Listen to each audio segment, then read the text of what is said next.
Ellen situation. Yeah. You know, people found out that Ellen was mean, and all these people came out and said, Ellen's actually a bitch.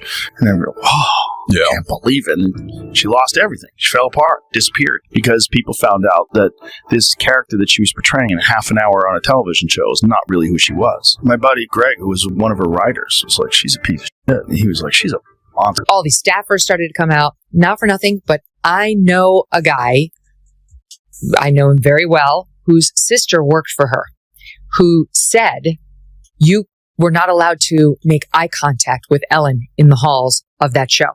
If you saw her, this is not a nice person. Joe Rogan and Megyn Kelly just teamed up to roast Ellen DeGeneres like you've never seen before. Forget the harmless dance moves. This takedown is messy, awkward, and laugh out loud brutal. If you thought daytime TV was safe, think again. The tea is boiling, and it's spilling in every direction. Like a beautiful name, Isis. Ellen's rough. Ellen is like an old... But it's a rough one now. It's a rough one now because she was running Abu Ghraib in the back of her show. It led to article after article of people being like, Ellen's a bitch.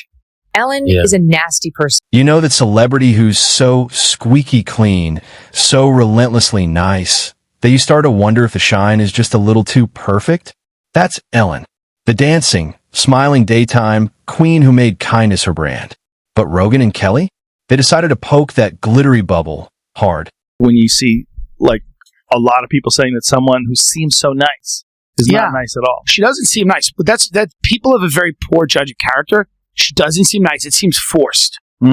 People that are like that all the time, she doesn't seem nice. It's very forced. And whatever, you're allowed to be right? You're allowed to be nasty to people. You're accomplished. You're a comedian. You did the whole thing.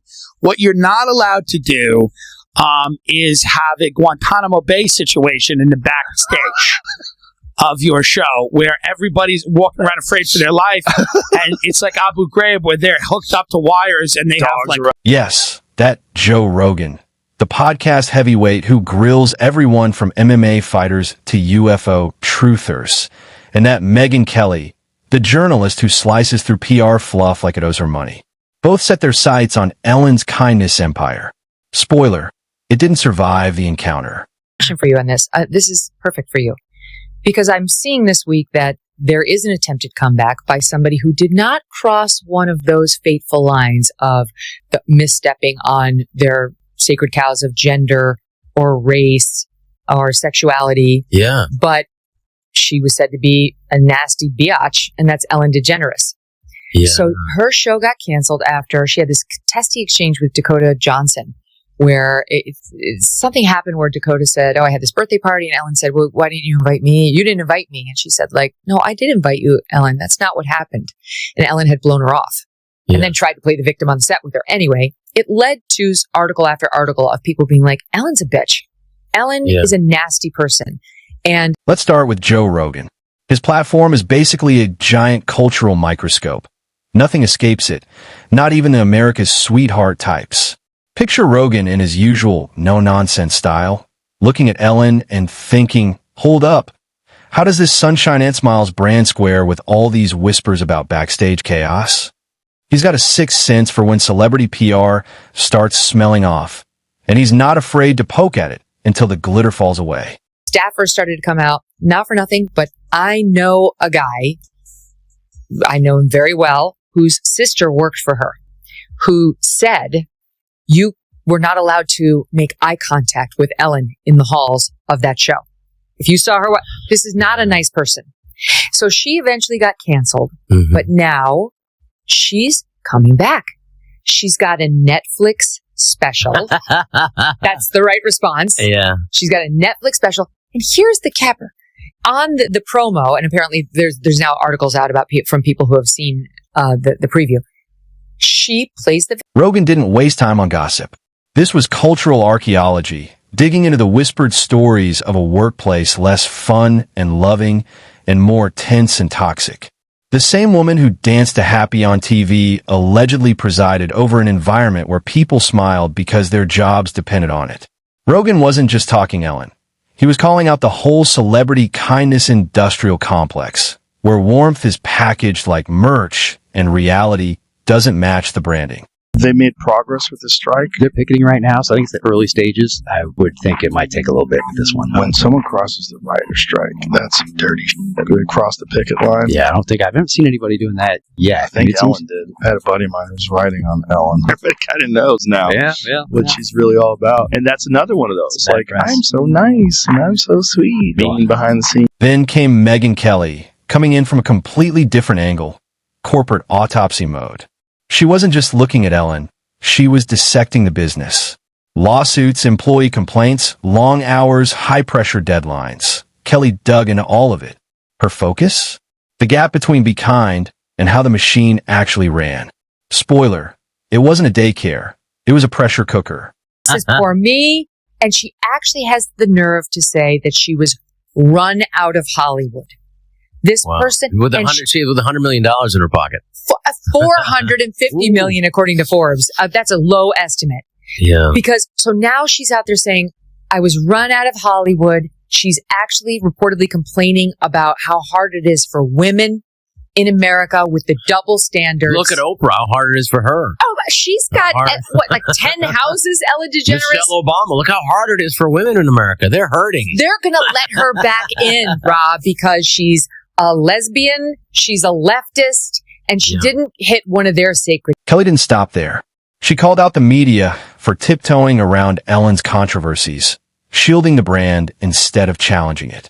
Paired with Rogan's cultural teardown, Kelly's fact-heavy investigation formed a perfect 1-2 punch.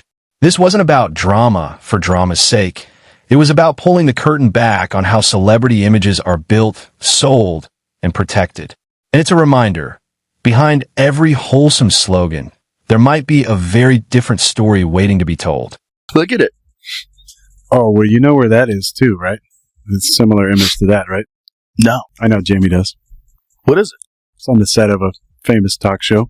It's now not on anymore. Oh, Ellen? Was that Ellen? Yeah. Really? But just look at the temple and then look at the... Let me see Ellen's background. And don't get it twisted. This isn't some mean-spirited witch hunt. This is pulling back the curtain on a magic show we've all been clapping for without noticing the guy in the back working the smoke machine. The sparkle? Sure, it's real. But so are the smoke and mirrors. Rogan and Kelly aren't throwing mud. They're that brutally honest friend who stops you before you by a timeshare in Florida. It stings, it surprises you, maybe even makes you laugh, but you know they're right. And Ellen? Let's just say the Be Kind crown has a few dents now. Her daytime kingdom suddenly feels less like a fairy tale and more like reality TV with better lighting. Fans might start looking at those dance moves and sweet smiles with a little side eye. And celebrities banking on kindness as a brand? They might be sweating because that halo is no longer a free pass. The best part? Rogan and Kelly didn't need a showdown, a Twitter war, or some viral screaming match. No theatrics, just sharp observations, deep dives, and the guts to say what everyone else was whispering. She's a leftist, and she didn't hit one of their sacred cows. Nastiness, that's their bread and butter. Well, I think everyone... I will say, like, the resentment, I think everyone should have a chance for reconciliation. I don't think Jesus exempted anybody. And so I do, while it does, because I have been allowed back in, but I don't hold any grievance and resentment. It's very important. And I would just say for Ellen, the resentment, you have to know, you have to get over resentment to whatever addiction or addictive qualities happen to get over. Here's the bigger picture. This Joe Rogan and Megyn Kelly tag team isn't just spilling tea on one celebrity. It's busting open the whole echo chamber where celebrity PR gets polished, repackaged, and spoon-fed to the public. Rogan, the counterculture brawler with a podcast empire built on long, unfiltered conversations, brings that instinct to sniff out marketing BS from a mile away.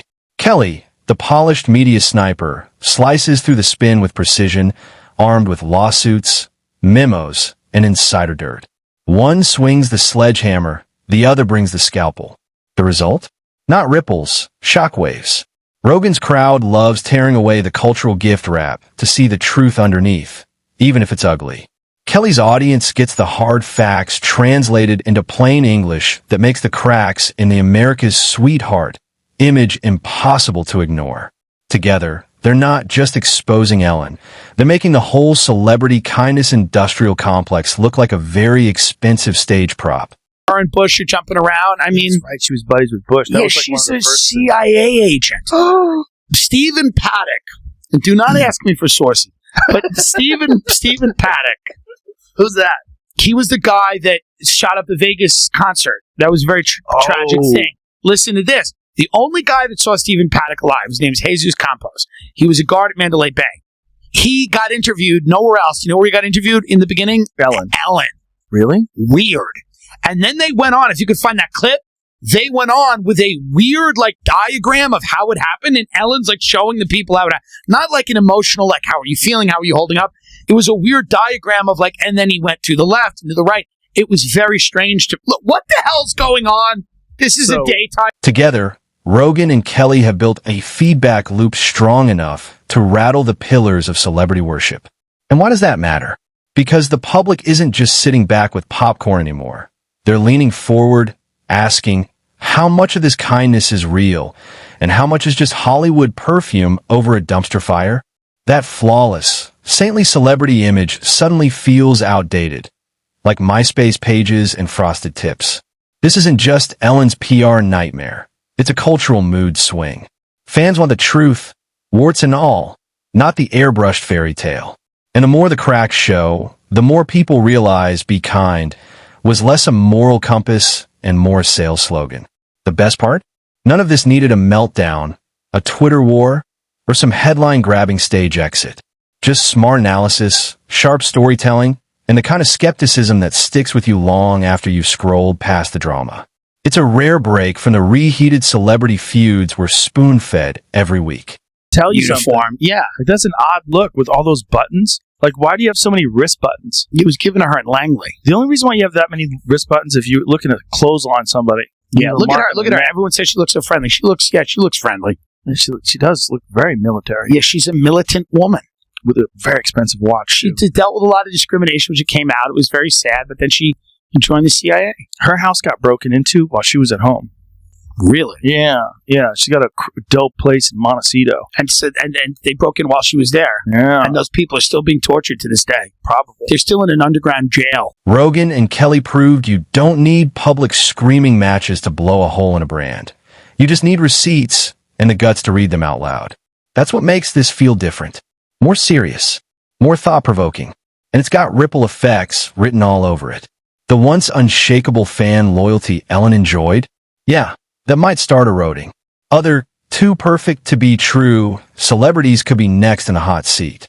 We might actually be entering a new era where authenticity isn't a marketing tool. It's a baseline expectation. Ellen's nice. Empire looks a lot less stable when audiences are done applauding costumes and ready for actual character. So no, this isn't just a hit piece. It's a cultural reset button. It's telling us to stop swallowing PR fluff like it's gospel and start demanding stories that are messier, more human, and a lot more real. I'm just saying, like, of all people on earth to be feeling sorry for herself, Ellen DeGeneres should not be on the list. She should at least, but make a real apology and do it. There's no apology. It's just woe is me. I was run out of Hollywood as she speaks from this grandiose stage on Netflix. Hello, you haven't been canceled if you are doing a Netflix special. She got $20 million for the one before this. I'm sure she. At the end of the day, this whole saga is a reminder. In a world addicted to image, the truth always finds a crack to slip through, especially when people like Rogan and Kelly are holding the flashlight. If Ellen's legacy takes a hit, maybe that's the cost of progress. Because sometimes, shattering the fairy tale is exactly what's needed. Next time someone's preaching kindness from a studio set, it's worth asking what's happening off camera. The smiles we trust most can hide the messiest secrets. And sometimes, it takes unlikely voices from opposite corners of the media world to pull the curtain all the way back.